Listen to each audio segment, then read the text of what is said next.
What do you get when fighting game designers take extremely high damage, incredible space control, mix that with an unblockable super, and add a dash of Catgirl?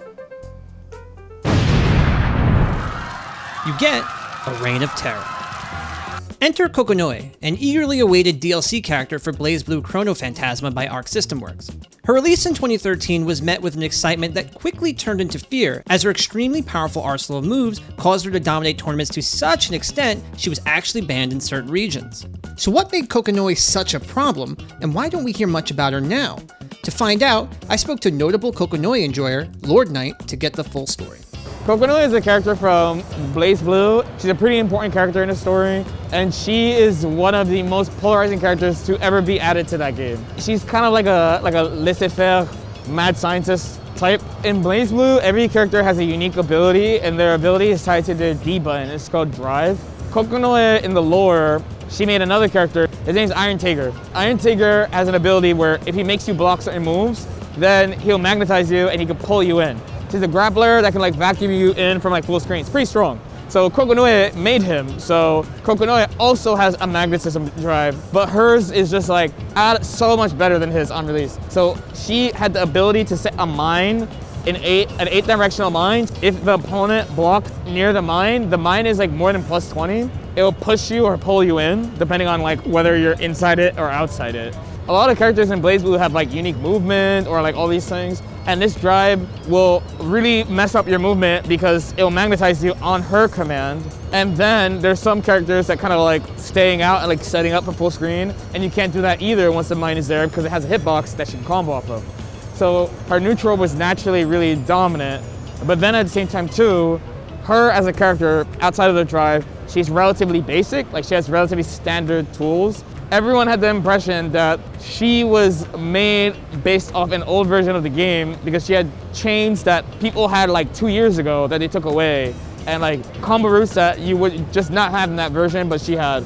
The icing on the cake, because like all those things make her really good, but she has an unblockable super and it's basically inescapable, and if you had good execution, you could do a combo into 70% off this super. I think it's blocked in a black hole, yeah. And he just got hit so it did less damage. Yep. Like, that's at the point we're at in this matchup, where you actually might just get hit so the black hole does less, but it went back to black hole again, so. It was just hard times. Like, I don't know what to say. You could do block strings into it too. You could do knockdown into it. Like, it was really, really strong tactic.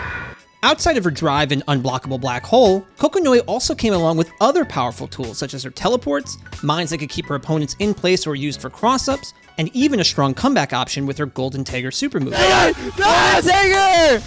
Oh! This character had enough juice that if you made even the slightest mistake, she could end your tournament life in just one touch. This is going to be death. No, he drops it though. Commentator's curse. I would choose the burst here because I don't know if Kagura can get out. I don't think he can. He may burst after the fact. Oh, he's gonna just let him take it? He had so much damage though.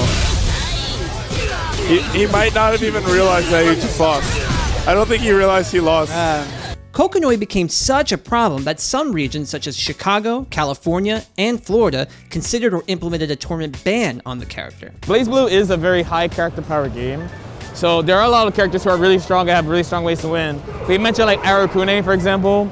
He's usually bad against zoners. When he wins, it's really overwhelming. He's not unbeatable. Where like Kokonoe, she just has like a really strong, stable, all-around toolkit. She has an invincible reversal. Not a DP, but just something like get out of the corner, you know what I mean? Unblockable setups, mad damage, mad corner carry, dummy set play. Like her mix-ups are like really good. Because she had a good standard toolkit and her drive, she could deal with all playstyles basically really well. Even I ended up picking up Kokonoe after a little while because I was like, man, like, you know, in the end, she's really strong, and if Evo's gonna be on this patch, I want to use her. She was, I wouldn't actually say she was super common. I think the main issue is that she was very much represented. Not like everybody was playing her, like Evo Japan, Tekken 7 Leroy thing, like that didn't happen. but she's always there and she's always winning. I had a pleasure commentating. Yeah, it's been really fantastic. Great time. It's been a good Thank time. you, Payne. Thank you, 2 Gigabyte Hombo. Great tournament, great experience. It was announced in early 2014 that there would indeed be a patch for the game, and that Kokonoe would be adjusted accordingly, bringing her back down to earth.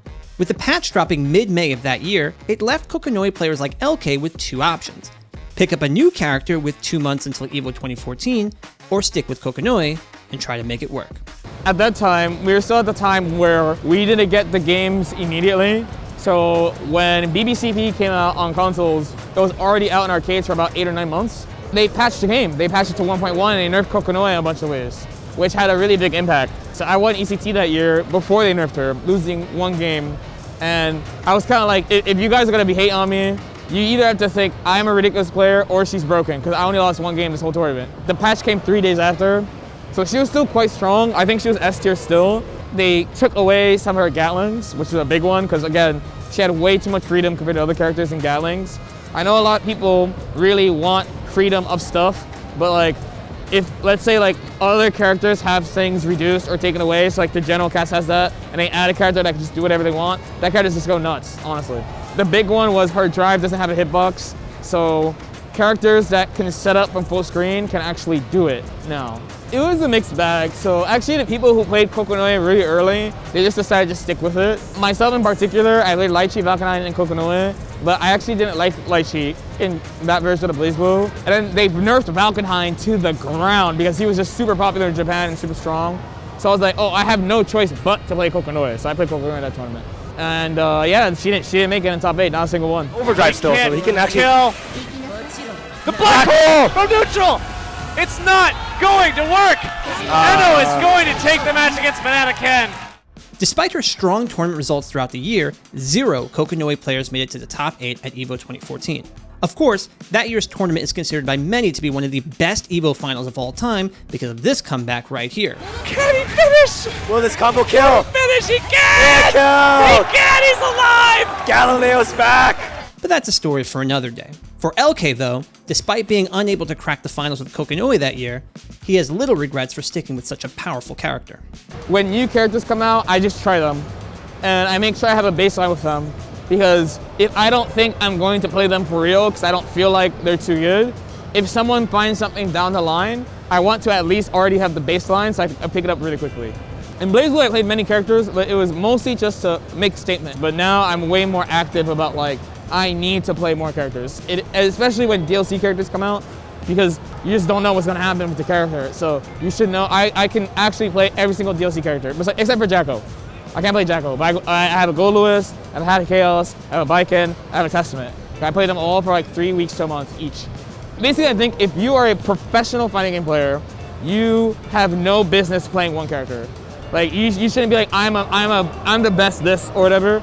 You should be very open to playing many characters because you don't know what's gonna happen, and you want to be really flexible and be able to move and be able to do whatever you want and adjust to the meta. If you only play one character and that's your personality and like you're eating, like cool, but like if you're trying to win as a professional player, you have no business playing one character. You actually should be playing many characters. Kokonoe's Tale of Destruction is far from the only example of an overpowered or overtuned character disrupting a fighting game scene.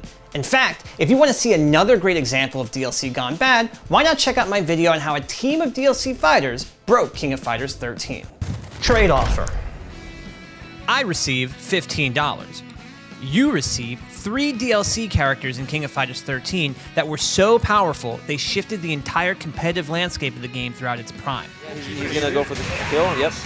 Guaranteed kill. Blow all of his meter.